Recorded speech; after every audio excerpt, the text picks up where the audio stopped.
समस्त मिथिलावासी के गोर लगै छी।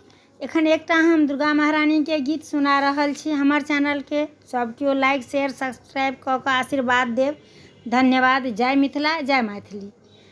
छी काष्टि में पड़ली माँ हमरा अहाँ उबारू, अपन संतान बुझि कऽ रसिता कोनो देखाबू। छी काष्टि में पड़ल माँ हमरा अहाँ उबारू, अपन संतान बुझि कऽ रसिता कोनो देखाबू। छी काष्टि में पड़ल माँ। छी जगति के अहाँ मैया, दोसर केकरा हम कहबै। अहाँ दुख नहीं सुनबै, दोसर केकरा सुनेबै। छी जगति के अहाँ मैया, दोसर के केकरा हम कहबै। अहाँ जो दुख नहीं सुनबै, दोसर केकरा सुनेबै। छी काष्टि में मैया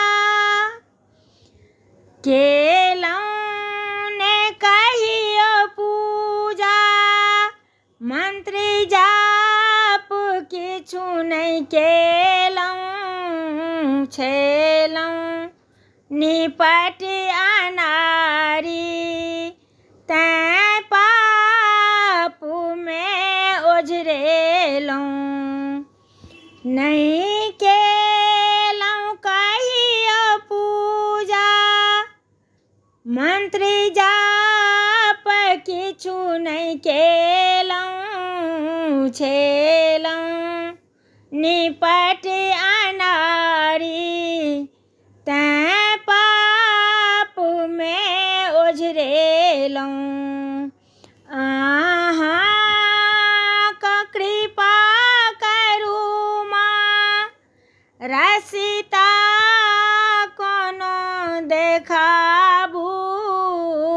अपन संतान बुझि कऽ रसिता कोनो देखाबू। परिजन कुटुम्ब भाई कियो होइ ने सहाय। अहाँ शरण में छोड़ि कऽ कतऽ कहू हम जाई। हम बेटी छी अहीं के, एक बेर नजर उठाबू। अपन संतान बुझि कऽ रसिता कोनो देखाबू। छी काष्टि में पड़ल माँ हमरा अहाँ उबारू, अपन संतान बुझि कऽ रसिता कोनो देखाबू। धन्यवाद। ई गीत गेने छथि विजयलक्ष्मी मिश्रा, लिखने छथि विजयलक्ष्मी मिश्रा।